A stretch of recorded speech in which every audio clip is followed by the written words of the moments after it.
American women are living the single life more than ever. The percent of women ages 18 to 40 who are single was 51% in 2023. That's up from 42% in 2000. So what is behind this trend? In part, it is due to a rise in earning power among women and a decline in the social stigma related to being single. Overall, women report being less keen on marriage than their male counterparts. In a 2023 Pew survey, nearly half of women said being married is not important for a fulfilling life. Just 39% of men agreed. That's 10% less. Half of college-educated women said that they were single because they couldn't find someone that met their expectations, while less than a quarter of single men said the same. And Moshe, comes as more women attend college than men. They're making more money. They're buying houses alone and focusing on their careers. And there are also growing divides in men and women's political beliefs and affiliations, all in today's polarized climate. In the Wall Street Journal story, it's a really interesting read. And they say that the bottom line for many women is that a rise in earning power, a decline in social stigma for being single, many more women in college and more educated than men, they would rather be alone than with a man who they believe holds them back in some way. Scott Galloway from the Pivot podcast talks about this all the time. And one of the things that he points out is that men who are college educated, for example, usually have a lot less of an issue dating or marrying a woman who didn't go to college. But the reverse is not true. Women who go to college or have a master's degree tend to not want to necessarily partner with somebody who doesn't have a college degree. And as the trend lines continue, that there's many more women graduating from college than men, you can see how this is netting out. All right, so you guys heard this study that these two are talking about. They're basically saying that women are out earning men, they're outpacing men, they're leaving men behind in various ways. They're okay with not getting married and staying single and not having kids and blah, blah, blah, blah, blah. And they're just talking about how this is, alarming news, or it's interesting news. It's an interesting study. And they're talking about how certain people talk about it on their podcast. Here's the deal. I want you guys to make sure that this kind of stuff never burdens you.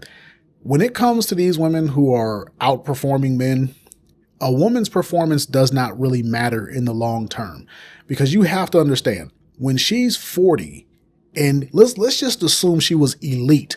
She's 40. She's in shape. She has no debt. She makes good money. She's beautiful. She eats right. She doesn't drink. She goes to the gym. She has no kids, and her money's right. Everything like that. Let's just assume that woman has almost no marriage options and no options for children. She played herself out. She succeeded out of the market. She reached escape velocity, and now she's unattainable for any man. At the age of 40, she ain't having no kids, most likely. There's a 99% chance she won't be having a kid. And at the age of 40, she could get married, but it's like her best years are behind her, and she's going to be the worst version of herself for any husband. So he's not going to be able to really love her. And the only kind of man that's going to take her is going to be a weak man. It's going to be, I hate the term beta male, but it's going to be a beta male type of guy. Now, he might be a high earner and everything like that, but only a beta male is going to take a 40-year-old washed up woman like that, even if she is a high earner. But here's the problem. Most women, when they hit that age, they are not high earning. They are not well put together. They're not in shape. They do have kids. They have debt. They got tens of thousands of dollars in student loan debts. Their credit isn't where they want it to be. Their housing situation is unstable. Their car is breaking down. I'm not here to crap on these women. I'm just saying a lot of womanists, a lot of feminists, they like to use these kinds of talking points to say that women are winning. And I'm like, nah, you're really not. I'm in my 40s. I'm in good shape. I make good money. My credit is excellent. And I can tell you right now, my options for marriage or even having kids are 100-fold what any woman with my same credentials is going to be. That's what I'm telling you guys. Don't listen to this stuff. And if you have females in your family, make sure you're telling them. Don't play yourself out of position by trying to just out-earn men and stunt on men. You're not going to win long term. This is a farce that you're being sold. The pipeline from being a fearless, unhinged millennial that just used to be out here doing very dangerous activities all the time and not giving one singular fuck, to now being an adult that is nervous and anxious and scared of everything, is real. Because what do you mean I used to hop in cars with absolute strangers in the middle of the night, sneaking out of my house where no one knew where I was? What do you mean I used to do that with I was just like, vibes, you know? What do you mean I used to walk the most dangerous parts of town at 2, 3, 4 in the morning with nothing but carefree in my heart? Wild, young and wild and free, and zero survival skills in actuality. But now, I'm scared to go to the grocery store? Huh? Now I'm scared to go out sometime where there's too many people. Like, what? Now I get scared if I double take my vitamins by accident. How? The tables do be turning. All right, so you guys heard what that woman had to say. That woman, I've shared a few of her clips before. She's a bit of a funny person. She's like an internet comedian type. I will give her a big shout out. She's a recovering drug addict and, single mom and everything like that. She's trying to get her life back on track, and she's, chasing the bag through TikTok and YouTube and Instagram and everything like that. So I'm not going to hate on anybody, getting their hustle on, especially online. She's using her story to get some money, and hey, more power to her. I hope she gets to the bag, right? I'm not hating. So don't take this as me dissing this person. This is just me warning you guys. I want you guys to think about what this woman said. All those bad decisions she was talking about she made them for one central reason. She was getting in strangers with cars and sneaking out of the house and doing this and doing that because of vibes. She wanted to chase this feeling. I know all too well what these women are up to and what they're doing and why they do this. I've seen it my whole life. These women will chase this vibe into their 30s and 40s. And by the time you meet them, you will be in your 30s. She'll be in her 30s. You'll be 35. She'll be 33, something like that. Maybe she has a kid. Maybe she doesn't. And you'll get with this woman and she will be the perfect woman. She's going to put on an act because she's tired of her life. When you meet a woman in her 30s, whether she has kids or not, it doesn't matter. She's using that relationship that she's trying to form with you as a break. She is simply recharging her batteries.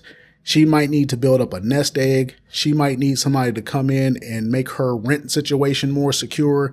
She might just need a headquarters to launch her bullcrap from. So you're going to be her Batman and your place is going to be her Batcave. Y'all are going to get into a relationship. You might marry her. She might have a kid. You might give her a kid. Who knows? But as soon as she recharges her batteries, she's going to be right back to chasing those vibes, and she's going to destroy your life in the process. I'm not throwing shade on women. I'm just warning you guys. If you're in your 30s, date women in their 20s. If you're in your 40s, date women in their 20s. You've been warned. The right to bear arms, and which I totally understand. But when they say that, I want to be able to fight off a tyrannical government. It's like, first of all, what are you waiting for? And then secondly, like whatever weaponry you have access to, as far as you being able to fight off the government, watch the weapons they have and technology, that ship sailed somewhere around World War I. Once they put a machine gun on a plane, you're kind of fucked. Yeah, there's zero chance you're going to beat that with your fucking 9mm at your house. Or even if you got a fully automatic weapon, it's just you. Like they got guys in fucking Arizona blowing people up on the other side of the world with fucking drones. Like, what are you going to get at the local gun store? Yeah, then it is funny that some dude in, a whole family in Yemen's getting taken out, and then a guy in Arizona leaves his little fucking locker outside and then goes to like a tilted kilt and is just having pictures of beer. I think it fucks with them. You think so? You actually are killing people. Like I would say it's a new form of whatever the soldiers that come back and actually face somebody and do it. It's crazy that Bill actually says that, because I say this kind of stuff all the time. Like, people always talk about the Second Amendment and they talk about using it for its intended purpose, or they talk about using it to overthrow a tyrannical government or fend off a tyrannical government. And I'm like, 2020 was the year for you to get it cracking if you were really going to do all that. And 2020 came and went, and nobody got it popping with the Second Amendment. That's number one. Number two, I always ask, if a cop is dead wrong and he just like punches you in the face He hits your wife with the sweet chin music. He's about to, him and his partner's about to get the tables and put your son through the table.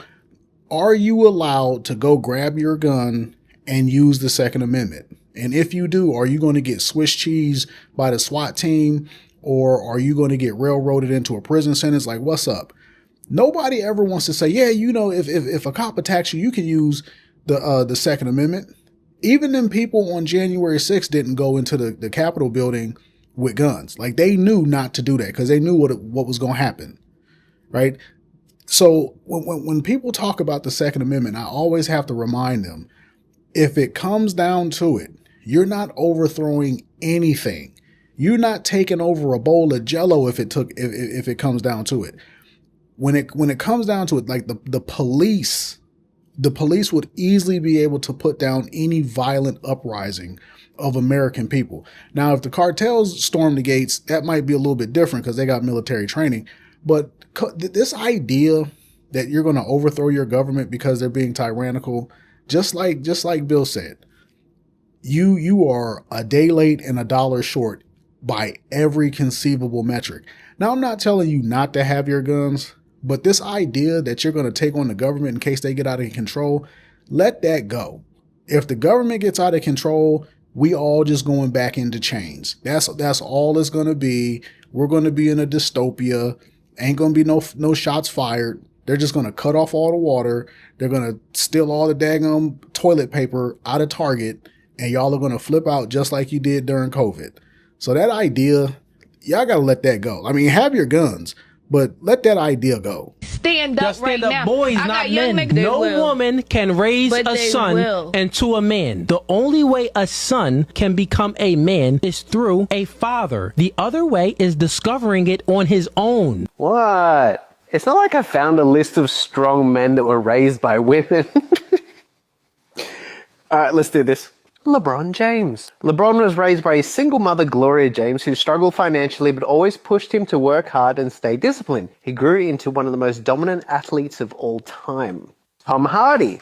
His parents divorced when he was young, and his mother played a strong role in raising him. He's now known as a symbol of rugged masculinity in Hollywood. Nikola Tesla. Tesla's father died when he was young, and his mother, Georgina Tesla, raised him. She was highly intelligent, and Tesla credited her with inspiring his curiosity and work ethic. Mike Tyson. Tyson's father left when he was just 2 years old, and his mother, Lorna Tyson, raised him in a tough Brooklyn neighborhood. He had no strong male models until later in life, but he became one of the most feared boxers in history. Keanu Reeves. Reeves' father left when he was 3 years old, and his mother raised him while constantly moving. Despite his instability, he developed a strong personal code of humility and discipline, later becoming a respected action star and martial artist. Samuel L. Jackson. His father was an alcoholic who abandoned his family when Jackson was very young. Raised by his mother and grandmother, he became one of the most successful actors of all time, known for his commanding presence. Leonardo da Vinci. His father abandoned him at birth, and his mother, a poor woman named Caterina, raised him alone for most of his early years.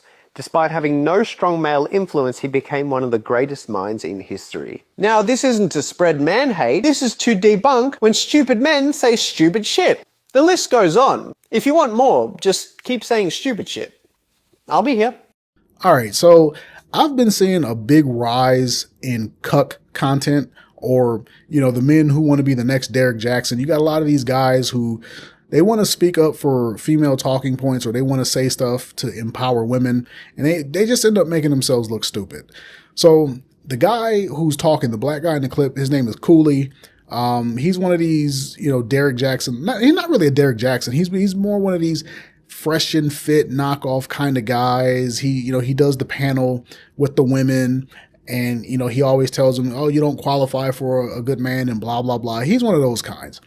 Now, he's had his own controversy, but beyond all of that, he's telling this woman that that women can't raise men. And, the statistics don't lie. Men are going to fare 100 times better when they're raised by men than when they're raised by women.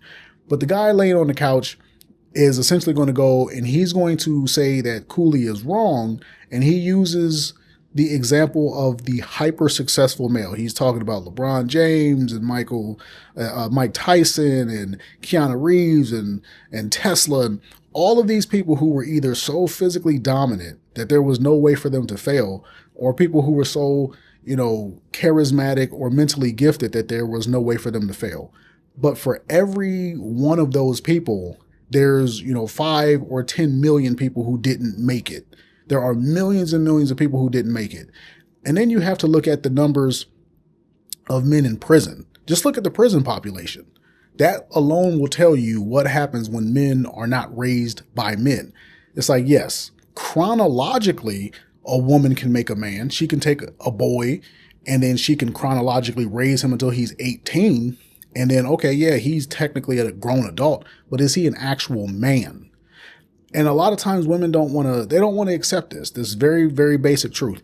Even look at college graduation rates.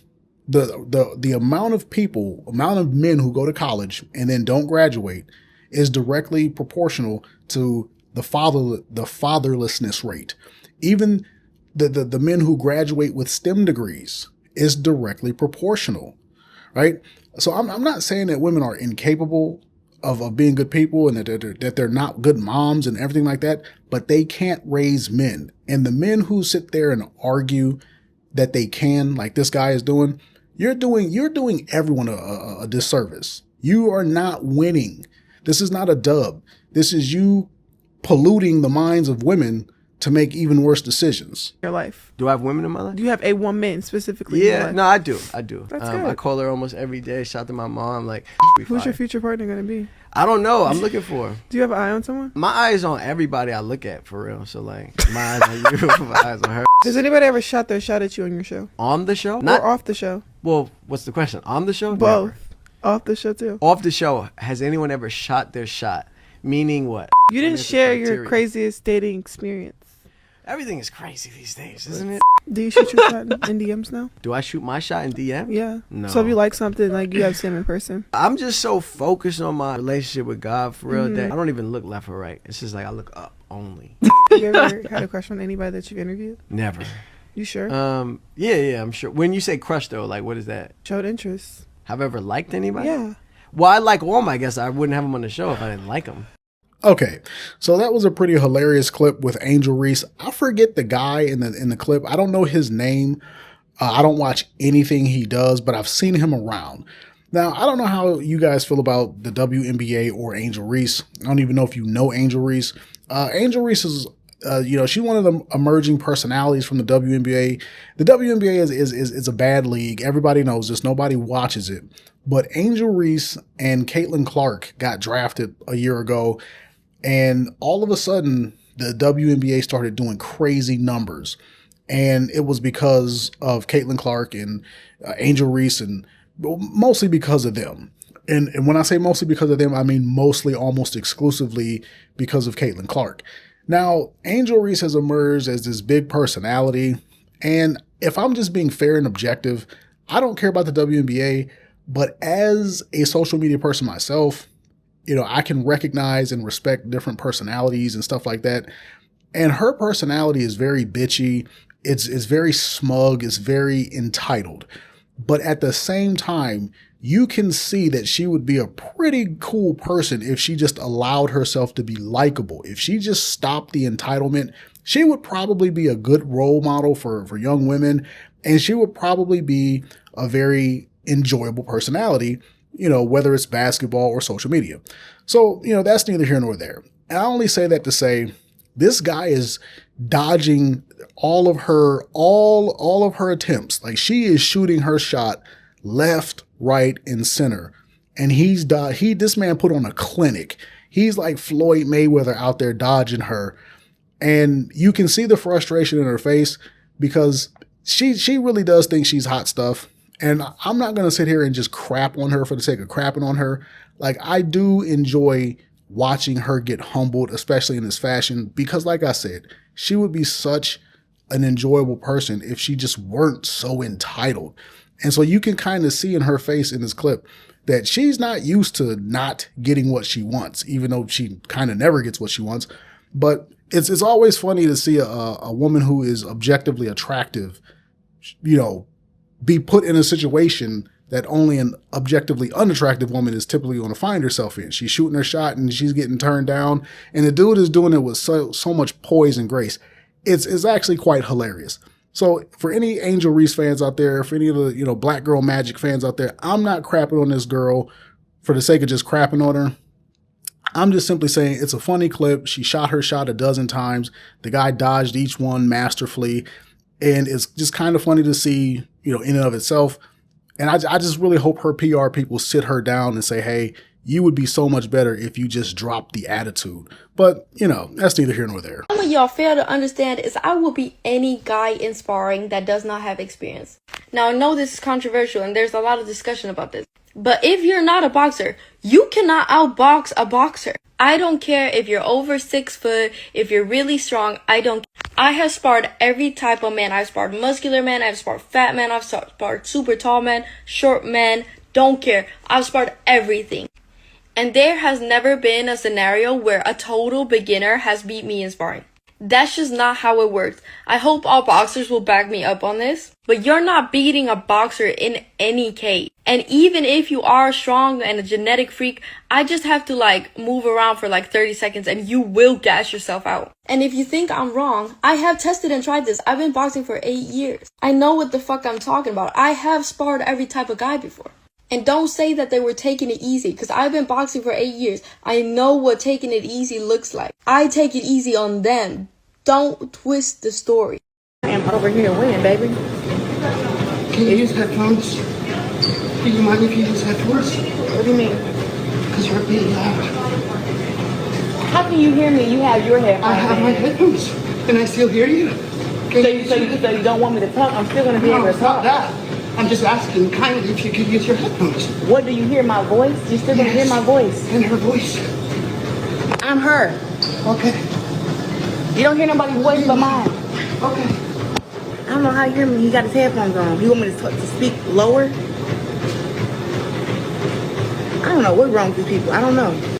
All right, so I played these two clips back to back to kind of illustrate a point. In the first clip, you have the young girl talking about, you're not going to beat her just because you're a man. You're not going to beat her just because you're tall or you're strong. She's a boxer, and she's simply saying if she boxes you, you're not going to win just because you're strong, just because you're a man. And even if you're a genetic freak, all she has to do is keep you going for 30 seconds and she's going to beat you. Now, she's talking about a boxing match. She's talking about putting on the gloves and going a few rounds. Here's the deal. In the very next clip, you see Clarissa Shields, and she kind of sort of almost gets into it with this guy at the gym. And I guess the guy is telling her to be quiet. She's on the treadmill and he's on the treadmill and she's talking into her camera and he takes offense to it, whatever. And he does not recognize that this is Clarissa Shields. For those who don't know, Clarissa Shields is basically the Muhammad Ali of female boxing. She's an active boxer. She's basically the Floyd Mayweather of the sport right now. She's never lost. If you don't watch female boxing, then maybe you watch MMA. And if you do, she is basically the Amanda Nunes of female boxing. So all of that in mind, you have to understand that this woman is not going to lose a fight to this average Joe, right? And I hear a lot of people, I always hear a lot of men talk about, if I got into a fight with a woman, all I got to do is hit her once. And I'm like, yeah, but no. See, first of all, you're not going to hit a female boxer once, especially one who's actually actively boxing and training. You're going to get lined up and put to sleep, right? There's this idea that, I'm just so strong, I'm just going to hit her and she's going to go to sleep. Totally false. Absolutely totally false. First of all, most of these women train with men and they get punched by men. And yeah, they have unprotective gear, but getting hit by a person who trains, i.e. their sparring partner, and then getting hit by a person like you that doesn't train, it's going to hit completely different, pun intended, right? Like, I'm not saying that you can't knock this person out. I'm just saying this person is used to getting hit by people who are bigger than them and hit harder than you. So, okay, maybe you can knock this person out with one shot, one well-placed shot. Anybody will go down with one well-placed shot. But are you going to get that shot? The idea that you're just going to level this chick because you're a guy and she's a woman, no, that's not what's going to happen. And a lot of other guys will say, well, all I got to do is grab you. They're talking about grabbing her, putting her on the deck, maybe choking her out, this, that, and the third. And it's like, okay, that's always a possibility because boxing is not grappling, and maybe you outweigh this chick by a whole bunch, and maybe you're just ferociously strong, and you're just going to grab her, pin her to the floor, and maul her. That's always a possibility. But you know what else is a possibility? The possibility that she lines you up and she hits you with a body shot and you dookie on yourself, you throw up and you pass out. That's also a possibility. People who can't fight don't understand how fights actually transpire, and they certainly don't understand how they transpire with people who can fight. A woman who can fight is going to square off on you and she's going to knock you out. Like, she's not going to hold back on you, because if she lets you get your stuff off, she's probably going to get knocked out. So this idea that you know how to fight, completely false. This idea you're going to knock this woman out because you're a big old strong man, completely false. She is going to embarrass you.